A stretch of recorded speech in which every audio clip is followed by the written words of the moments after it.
শরীফ ভাই আপনার আলোচনার মধ্যে একটা বিষয় এনেছেন যে আপনার এই যে 5ই আগস্টের পরে আপনার রিপ্লেসমেন্ট হয়েছে আপনার মিডিয়াতে, এটা অত্যন্ত তিক্ত সত্য কথা, কিন্তু এর পিছনে কিন্তু আরো কিছু কথা রয়েছে। যারা আপনার এই গত 15-16 বছরে যারা মিডিয়ার মালিকানায় ছিলেন তারা কিন্তু এটা একটা মাফিয়া তন্ত্র আপনার কায়েম করেছিল। আপনার সত্যিকার মিডিয়াতে যে আপনার একটা দায়িত্ব, সেই দায়িত্ব কিন্তু আমরা শুধু জুলাই আগস্ট মাসে নয়, আপনার গোটা সময় ধরেই সেটা সরকারের নিয়ন্ত্রণের কারণে হোক অথবা আপনার মালিকদের মানে সরকারের কাছ থেকে সুবিধা নেওয়ার জন্য হোক, যে কোনো কারণে হোক, এরকম একটা অবস্থা তৈরি হয়েছিল। এবং দেখা গেছে যে আপনার 5ই আগস্টের পরে অনেকে রাতারাতি, যেটা হাসান মোহাম্মদ ভাই উল্লেখ করলেন, যে অনেকে বাসা থেকেও বের হতে পারছেন না, অনেকে গ্রেপ্তার রয়েছে। এখন সেই জায়গাতে কিন্তু আপনার রিপ্লেসমেন্ট হয়েছে, এই ব্যাপারে কোনো ভুল নেই, এটা অতীব সত্য কথা। কিন্তু সেই সত্য কথার সঙ্গে আরেকটি কথা উনি বলেছেন, যেটা হচ্ছে যে আপনার সাংবাদিক উনিও নিজে একজন সম্পাদক, আপনার দেখা যাচ্ছে যে সাংবাদিকদেরকে বিট কভার করার জন্য পাঠাচ্ছেন, তারা দলীয় ক্যাডারে পরিণত হচ্ছেন।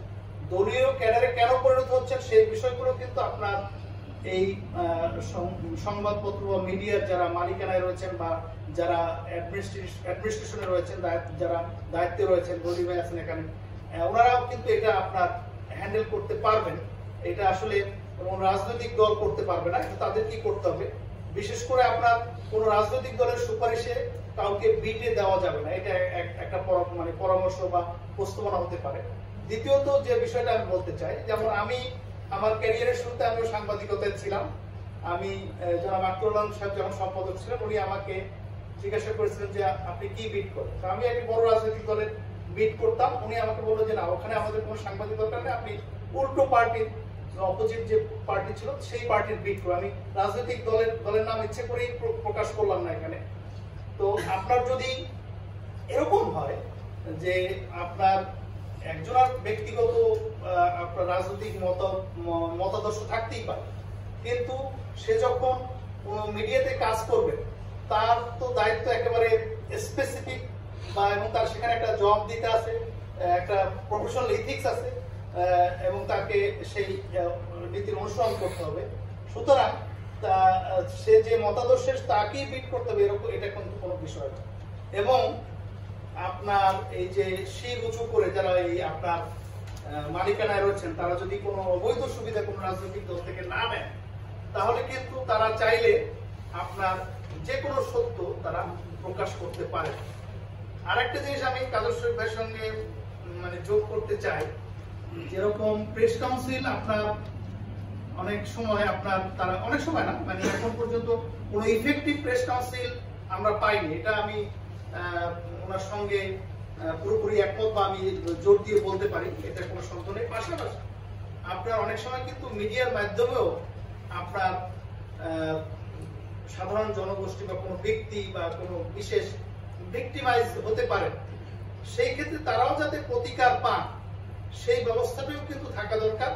সেটা 31 দফা ওইভাবে হয়তো সুনির্দিষ্টভাবে উল্লেখ নেই, কিন্তু এটাও আমাদের মাথায় রাখতে হবে যে 31 দফা কিন্তু একটা আউটলাইন, এটা কিন্তু বিস্তারিত ব্যাখ্যা না। এবং বিস্তারিত ব্যাখ্যার জন্য কিন্তু আজকে এটা সারা দেশে বিএনপি তাদের বিভিন্ন কর্মসূচি, সেমিনার এবং অন্যান্য কিছুর মাধ্যমে তারা এটা প্রচার করে যাচ্ছেন। তো আপনার যাতে এই মিডিয়ার মাধ্যমে কোনো ব্যক্তি বা কোনো গোষ্ঠী ক্ষতিগ্রস্ত না হয় সেটাও আপনার দেখা দরকার। আজকে আপনারা দেখবেন যে এই 5ই আগস্ট পরবর্তী সময়ে অনেকেই হয়তো আপনার এই বলা হচ্ছে যে মিডিয়া মত প্রকাশের কারণে তারা আপনার মানে চ্যালেঞ্জের শিকার হয়েছেন, বা তারা গ্রেপ্তার হয়েছেন বা নির্যাতনের শিকার হয়েছেন, কিন্তু এটা কিন্তু ভিন্ন মতও রয়েছে। হাসান মোহাম্মদ অত্যন্ত সঠিকভাবে বলেছেন যে আপনি যা কিছু বলতে চান সেটাই মত প্রকাশের স্বাধীনতা। মত প্রকাশের স্বাধীনতা আপনার আপনি সঠিকভাবে যেটা আপনার মতামত সেটা আপনি বিবৃত করবেন, কোনো প্রোপাগান্ডা করবেন না, কোনো আপনার বায়াসড হয়ে কোনো কিছু করবেন না, সেটার দিকেও খেয়াল রাখা দরকার। এবং সেজন্য সুনির্দিষ্ট আইন থাকা দরকার। দুঃখের বিষয় হচ্ছে যে আপনার আমাদের কিন্তু একটা মিডিয়া সংস্কার কমিশন হয়েছিল এবং ওনার সংস্কারের কমিশনের যে সভাপতি তার সঙ্গে ব্যক্তিগতভাবে কথা বলার সুযোগ হয়েছে এবং উনি বলেছেন যে আপনার আপনার সুপারিশমালা দেওয়ার পরে আপনার সরকারের উচ্চ পর্যায় থেকে বলা হয়েছিল যে যেগুলো এখনই বাস্তবায়ন করা যায় সেগুলোর একটা লিস্ট দেওয়ার জন্য। সেই লিস্টও প্রদান করেছিলেন উনি খুব দ্রুত, কিন্তু আনফরচুনেটলি এগুলো একটু এখন পর্যন্ত বাস্তবায়ন হয়নি। তো ভবিষ্যতে যদি বিএনপি ক্ষমতায় যায় এবং তারা যদি সরকার গঠন করে এই বিষয়গুলোতে তারা লক্ষ্য রাখবে, কারণ আপনার এই আগের দিনের যে রাজনীতি আর এই 2024-এর জুলাই পরবর্তী আগস্ট পরবর্তী রাজনীতির কিন্তু একটা বিরাট পার্থক্য রয়েছে। কারণ এই যে 31 দফা এটা কিন্তু গ্রামে গঞ্জে সব জায়গাতে বিএনপি প্রচার করেছে এবং বিএনপির যারা অপোজিট রাজনৈতিক দল আছে তারাও কিন্তু এটা বিচার বিশ্লেষণ করছে।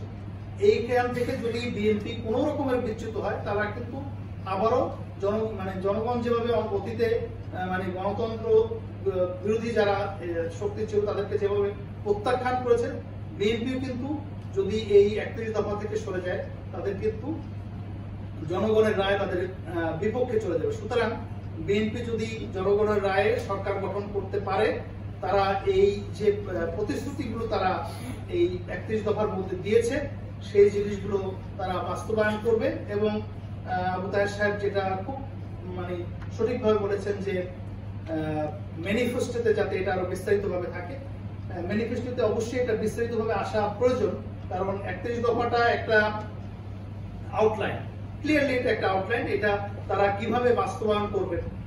যেমন এর আগে একটা কথা আসছে যে কালা কানুন বাতিল, বিশেষ ক্ষমতা আইন বাতিল, বিশেষ ক্ষমতা আইন এখন পর্যন্ত কেউই বাতিল করে এবং এই সব কালা কানুন আপনার ইমিডিয়েট বাতিল করতে হবে। মানুষকে আপনার এইভাবে শুধুমাত্র বিপরীত পথ এবং মতের কারণে আপনার তাদেরকে হয়রানি করা যাবে না। তো সেই বিষয়গুলো বিএনপি দৃষ্টি রাখবে এবং এই অনুষ্ঠানের মাধ্যমে যারা আয়োজক তাদেরকে অনুরোধ করতে চাই, যদি এই জাতীয় প্রোগ্রাম ভবিষ্যতে তারা আয়োজন করেন, বিএনপির যাতে রিপ্রেজেন্টেশন থাকে, তাহলে যাতে আমরা সরাসরি আমাদের যে রিকমেন্ডেশন বা আমাদের যে আইডিয়া সেগুলো তাদের কাছে আমরা কমিউনিকেট করতে পারি। অবশ্যই আয়োজকরা সেগুলো কমিউনিকেট করবেন এই প্রত্যাশা থেকে আমি আমার কথা এখানে শেষ করছি। অনেক ধন্যবাদ।